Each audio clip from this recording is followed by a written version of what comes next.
The wife disclosed that she had permitted her lover to engage in sexual intercourse with her for a brief period after 11 years of deception. The objective is to salvage a 19-year marriage with 3 children. The incident occurred 11 years ago when I was 27 years old and my wife was approximately 30 years old, with a son who at the time, our children were aged 2 and 8. We had been cohabiting as partners for 8 years. I am now 38 years old and my wife is 41 years old. We have been together for 19 years and married for 11 years. We have 2 additional children, the youngest of whom is a girl who is 6 years old and an 8-year-old boy. A year has elapsed. I kindly request your patience as I navigate the nuances of expressing myself in English, which is not my native language. Our first 8 years together were characterized by a series of challenges and triumphs. Despite these fluctuations, we remained steadfast in our commitment to each other and were unwavering in our support for one another. Our relationship was largely free of significant issues, and we had a strong bond prior to my meeting my wife. I had been in a relationship that spanned 4 years, during which my former partner engaged in infidelity, which ultimately led to the dissolution of that relationship. It was challenging for me to trust someone again. It is noteworthy that my wife was cohabiting with a partner for approximately 1 month when we met. However, they were unable to spend time together because she relocated to my region to pursue employment shortly after accepting the partner. In her statement, she asserted that there was no genuine connection between them and that she eventually terminated her relationship with him because of me, despite my difficulty in trusting. I did so nevertheless, particularly when we were already living together and had a child. After she made the decision to return to work, I chose to quit working in order to finish my final year of education. This is when the issues began.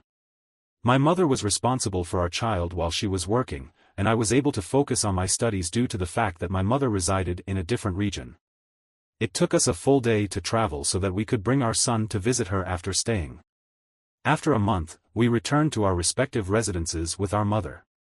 At this juncture, our relationship was functioning optimally. We elected to retrieve our son after a 6-month interval, with the understanding that I would be responsible for bringing him back to our residence after a 3-week period. I ultimately returned with our son, while my spouse remained in our apartment to relax. At this time, we were already confronting challenges with her the workers had a habit of going out for drinks after work, which resulted in conflicts between us. She became obstinate and entitled as a result of this, stating that she was with friends, including her cousins, who were also her co-workers. Despite my specific request that she refrain from participating in such activities, I communicated with her daily via phone calls and texts while abroad. Upon my return, I observed that she had exhibited an exceptionally pleasant demeanor and was more active than usual while in bed. During the 3-week period of my absence, I was under the impression that she was missing me. After a month had passed, I became curious and accessed her phone, despite hearing notifications that she had received messages. I received a text message from someone at her place of employment, which she responded to by saying, "Stop texting me here. This is my live." In the event that a partner might read it, this caused my chest to feel heavy and it shook me, despite her hasty attempt to grab the phone. I was able to keep it out of her grasp when I inquired about the identity of the individual. She stated that he was of no consequence. She stated that she needed to travel to her sister's house in order to get her hair done and in preparation for the Christmas party that was going to be held at the firm that evening. Upon her departure, I informed her that she would not be able to. I informed her that I would not be able to accompany her, and I responded to the call. The caller was the spouse of the man with whom my wife had been texting. This information came as a complete surprise. It would appear that the individual had kept his phone open. The text messages that I had sent to her boyfriend that morning verified some of her assumptions that they were having an affair at work. She informed me that her spouse had suspected that they were having an affair at work. When I asked her if it would be okay for me to meet her in person so that I could read the text messages, she replied in the affirmative. My wife informed me via text message that it was acceptable for my partner's sister to have her hair done with her sister. I took my son to her house so that she could have her hair done. I informed her that I was going to meet someone and that she had a responsibility to explain things to me when I returned. When I finally met her AP's girlfriend, she gave me permission to view all of the text messages that had been sent between my partner and her AP. Additionally, his girlfriend communicated to me that on a specific evening, he did not return home. On that particular night, someone witnessed him with my partner engaging in activities such as drinking with friends and dancing. On that evening, she stated that they appeared to be more than just friends. They were always together and then disappeared. The blow that hit me the hardest was that during the 3 weeks that I was away with my son, that time period was not one in which I was at home. I am rendered speechless and unable to collect my thoughts when I consider the events that have transpired. The girlfriend of the Associated Press, AP, stated that she confronted my partner at work. However, she asserted that nothing occurred that night and that they are simply friends. She was unable to get a taxi at that moment and merely requested that he drive her home. It is evident that she did not believe his account and I did not either. Consequently, I expressed my gratitude to her and apologized for the incident. That evening, after my spouse returned from the Christmas party at their place of employment, I addressed the incident with her. It was a highly emotional period. I requested that she be truthful with me, but she merely stated that there was no truth to the matter, as she had become enmeshed in a complex situation. I experienced significant distress and dismay. I was enraged and had already considered leaving, but for some reason. We did not separate, primarily because my child was present. She asserted that nothing had occurred that evening and that the man had merely dropped her off at our gate. She instructed him to depart immediately after he had left her there. I have a sense that there is more to the story, but I have chosen to accept it and move on with my life. I made a conscious effort to forget about it and to erase it from my mind. During that time, I became ill and needed her presence. In order to receive medical attention, she continued to work at her job for an additional year before ultimately resigning. Following the incident, she informed me that she never spoke to him again at work, that she never went near him again, and that she ignored him while at work due to my access to her electronic devices. Additionally, she ceased socializing with him. 2 years after the incident, I learned that the man had died in a motorcycle accident. My partner did not appear distressed by this news or by other developments. After what seemed like an extended period, we had finally moved on, and she became pregnant with our second son. Following the marriage, everything returned to its previous state. When we had disagreements, I occasionally brought up the issue with her AP, who had since passed away. This was an attempt to gain the upper hand, but she became defensive and implored me to allow the man to rest in peace. After a year had passed, a conflict emerged between us almost a month ago, and I brought up the subject once more to her. Prior to that, everything was functioning normally. Her anger was so intense that she demanded to know when I would stop questioning her about it. I had the impression that something was going on that day, which is why I exerted a little bit more effort. I informed her that someone had seen them arrive at our apartment that night and that he had gone inside. Given the circumstances, it was reasonable to conclude that the motorcycle had been parked there until morning. However, no one had informed me about it. I had simply misrepresented the facts to her. She had previously informed me about the night that he dropped him off at our gate and then left immediately afterward. I had not disclosed this information to her in any setting.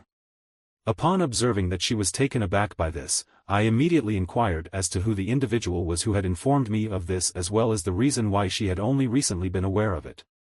He was a new acquaintance and the woman was not acquainted with the man, yet she had allowed him into her residence. She had permitted him to consume only water, as he had requested. As I discerned the inconsistencies in her account, I realized that I had gained her trust.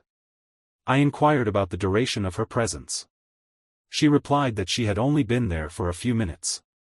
Subsequently, I informed her that her account was untruthful. My friend corroborated that he remained at the residence until dawn, despite her current state of distress. I reiterated that the motorcycle was parked until dawn. I then inquired whether they had completed the task that evening. She responded in the negative, citing her intoxication as the reason. She admitted that they kissed and fondled each other while embracing, but that was all. When I inquired once more about whether or she informed me that he had attempted to request it but she had declined because, she said, she was not content with the fact that she was about to cry and tell me that nothing actually occurred. She was going to cry as we continued to go around in circles. She continued to deny that it was true.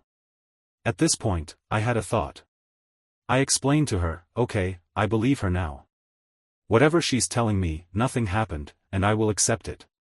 However, I told her, here I am at my weakest. In the presence of witnesses, one can maintain eye contact and affirm the veracity of their statements. I accept and believe these statements, yet if they are false, I am the most wretched of men.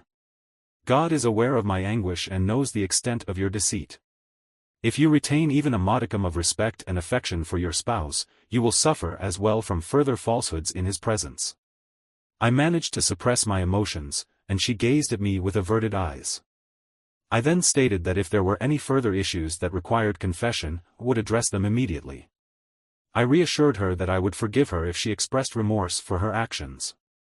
I had made a secure arrangement with her, namely that I would forgive her if she were to admit everything openly and in person that night. After this, she became emotionally distraught and admitted their guilt. At last, he had succeeded in doing so. She informed me that the act took only 3 to 5 minutes. Upon regaining her senses, she kicked him to get him off and verbally abused him. Consequently, he did not complete the act. He inquired about what had transpired, but she continued to place blame on him. He requested her to at least let him complete the act, as he might experience pain if he did not. She refused to allow him to finish and asked him to leave. She recognized the gravity of her actions and informed him that her emotional state would be severely compromised if she discovered that he had not completed the act. He requested that she allow him to continue, citing the potential for pain due to his inability to finish immediately. She proceeded to take a lengthy shower, during which she experienced a profound sense of emotional distress and physical discomfort. The assertion that he took advantage of her by kissing and fondling her despite her initial declination is a claim that requires substantiation. It is evident that as the encounter progressed, he became increasingly insistent, which instilled a sense of terror in her.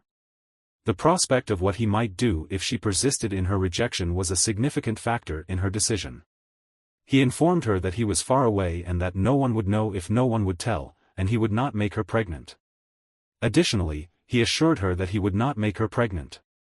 The motivation behind her decision to acquiesce is unclear. She sought to hasten the conclusion of the encounter by blocking him out of her thoughts and focusing on me instead. While he was using her, she refused to let her thoughts wander away from me. The fact that he was so young and had not been circumcised, in addition to the fact that she was under the influence of alcohol, caused her to feel numb during the time that he was abusing her. This prompted me to take notice. She informed me that she was repulsed by him and thought only of me. I surmised that she terminated the relationship when she observed that he was unable to complete the act due to his inebriation. This information came as a complete surprise to me. Despite the significant disruption to my life, I continued to communicate with her, reassuring her of my commitment to forgive her. We ultimately decided to conclude the conversation and retire for the night. I reassured her that she need not be concerned. However, at that moment, my mind was racing. I was informed that she was afraid that her confession would alter the way that I viewed her and that this would cause me to abandon her. It was then that she began to rouse me, and we accomplished it that night. Nevertheless, she is the only one who did all of the work. I responded by saying, "Don't worry about anything. We will face this step by step." However, my mind was on the verge of exploding at that time. I had a difficult after that. I made the decision to inquire further about the events that transpired that evening. However, she continued to maintain her belief that he did not complete the tale and apologized once more for what she had done. She expressed her desire for my forgiveness and stated that she did not want me to abandon her. She indicated that she was willing to do everything for me. However, it was a falsehood on her part to tell me that she had also been suffering all those years. She said she suffered as a result of that. She developed anxiety and depression as a result of her actions.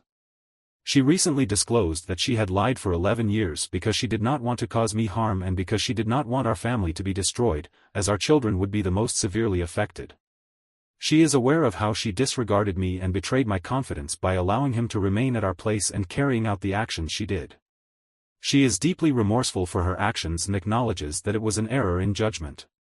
She maintains that she did not intend to do anything and that he simply took advantage of her vulnerability on that particular evening. She has admitted to me that she made a mistake and that she does not love him.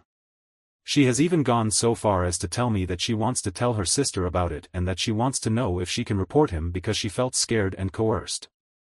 However, she ultimately opted against doing so because she was afraid of what would happen if I found out. I consider all that she has stated, but I no longer believe each and every one of them. She informed me that they are always together at work, going to their task, and that he showed her interest by always giving her food and asking whether she had already eaten. I asked her if it is possible that she doesn't have any feelings for him. She said that it is difficult for her to not have any love for him. In her confession, she admitted to a slight attraction to him, but she did not claim that she already loved him.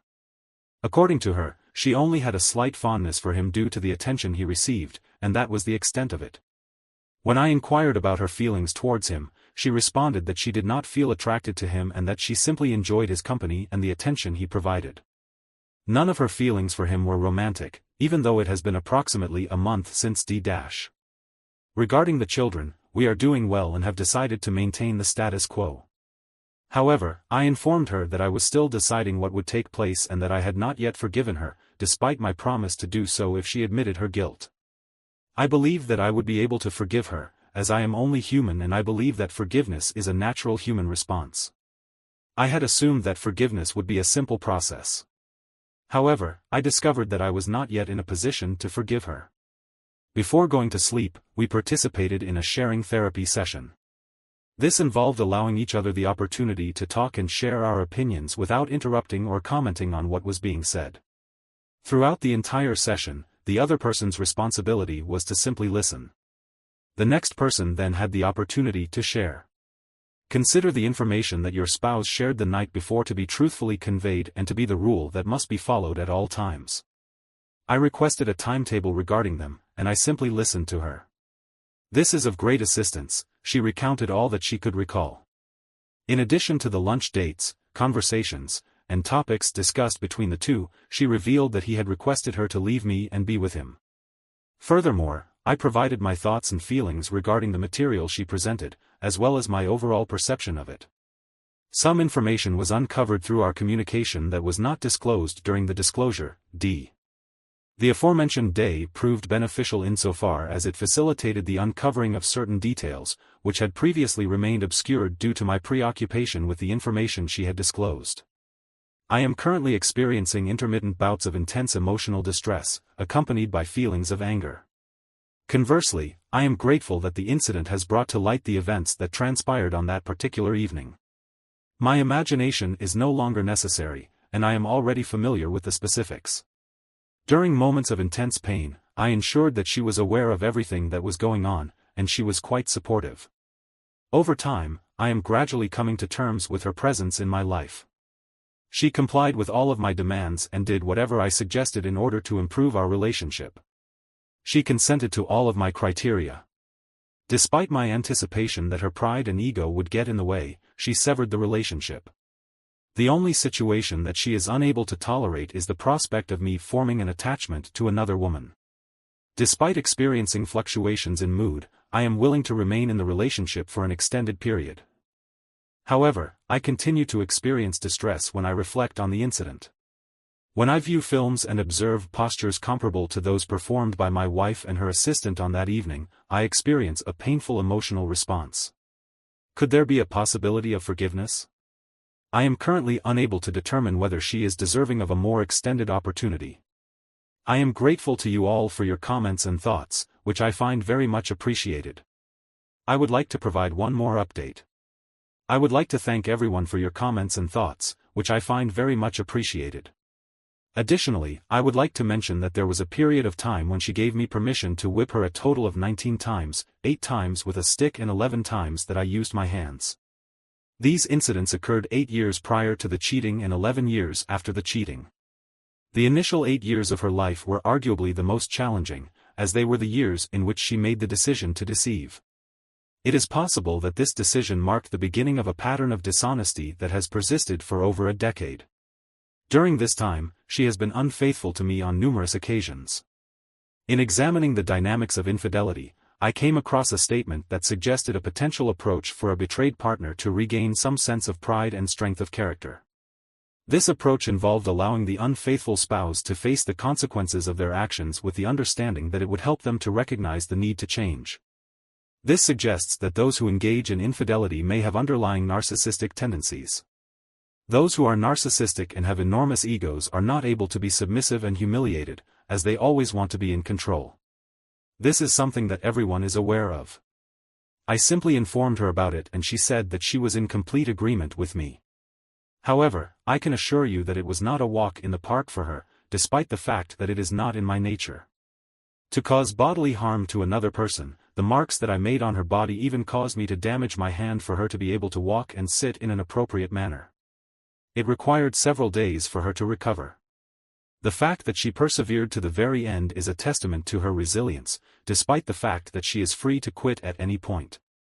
I will freely admit that the fact that she allowed herself to be subservient was a significant factor in our relationship. The act of enduring my punishment and allowing me to regain my shattered sense of manhood was, in and of itself, a form of retribution. It provided me with a sense of control and relaxation during that period.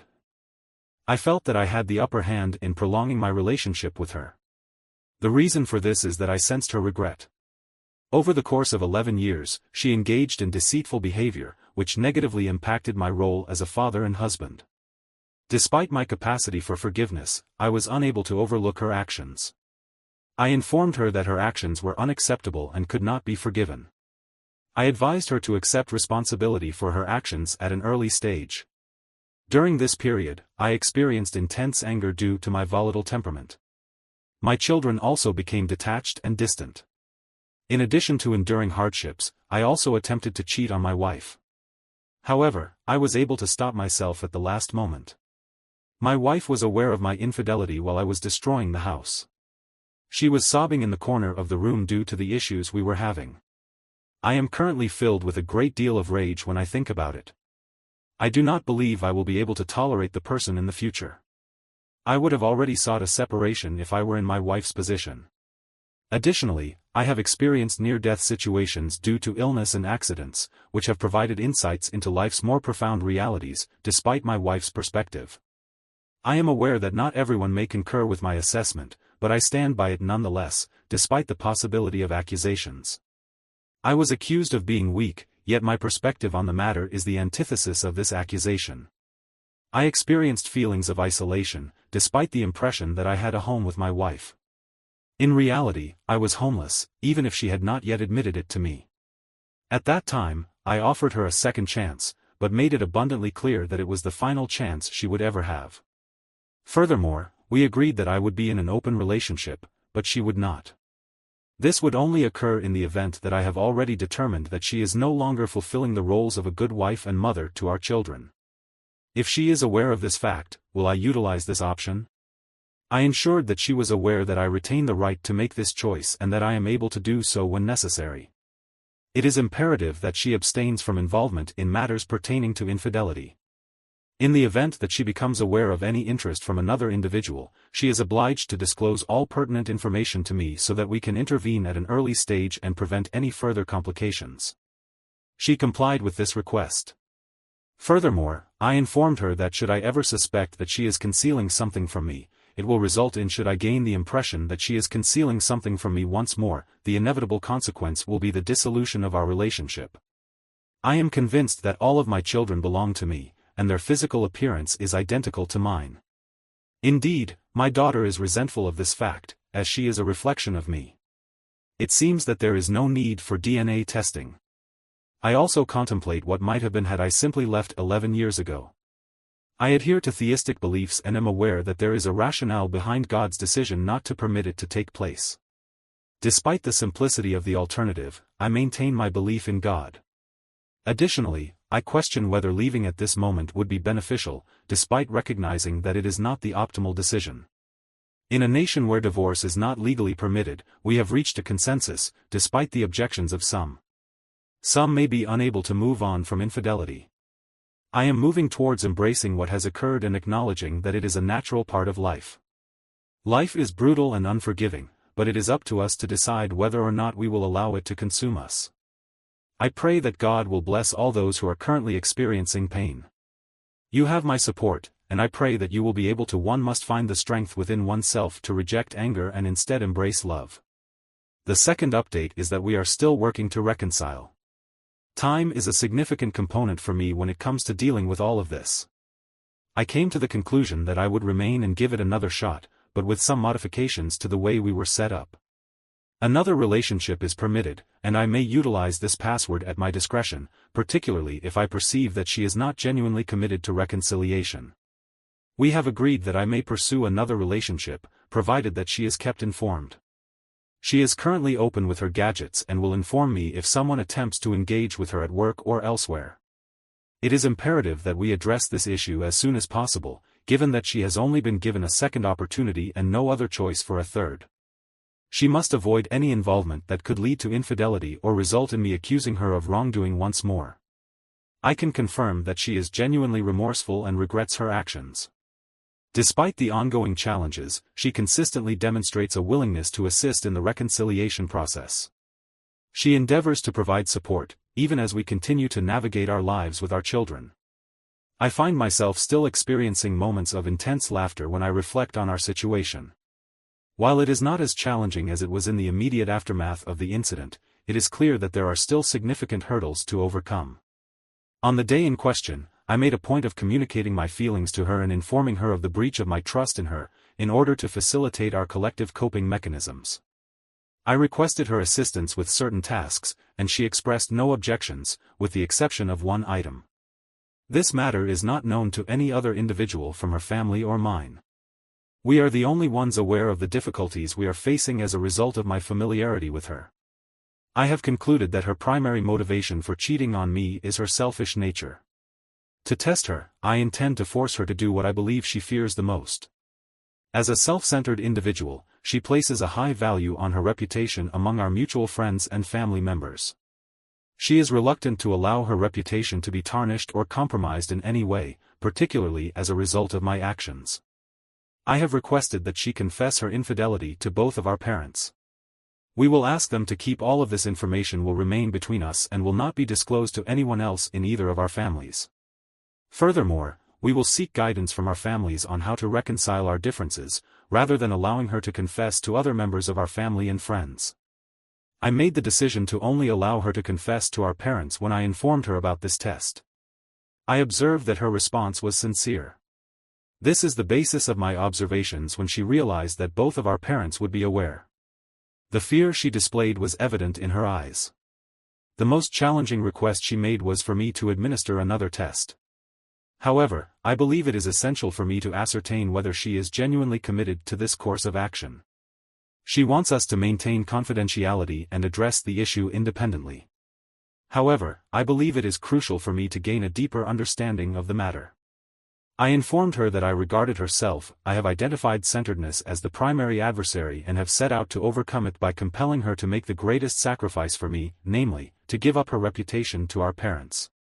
This is a necessary step in the process of reconciling our differences, given that she is the mother of my children. I have decided to only require her to confess to both of our parents. This is because I want to preserve her dignity for the sake of protecting others. Her dignity is to be protected for the benefit of others.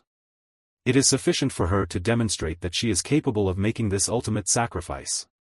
After a period of time, she acquiesced but initially requested that I allow her to inform her parents about it. She will then proceed. I informed her that I considered it a triumph and that it would facilitate reconciliation.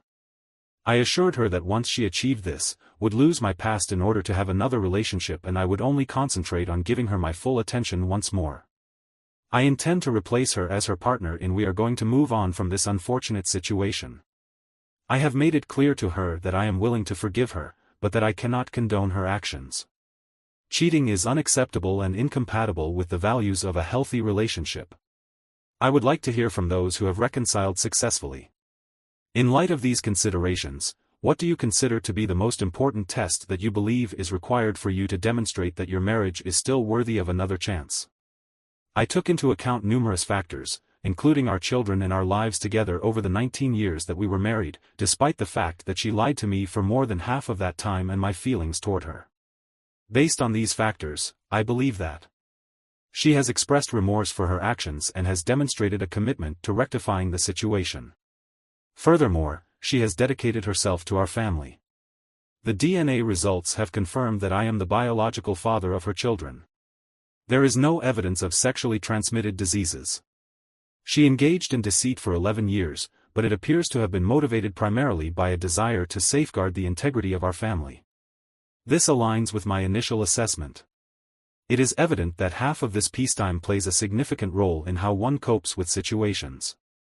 It is unfortunate that I was cheated and lied to, but I am aware that time is a factor. It is my opinion that failures are an inevitable aspect of life. Additionally, I believe that starting over is not always the optimal solution. I am fully committed to this process.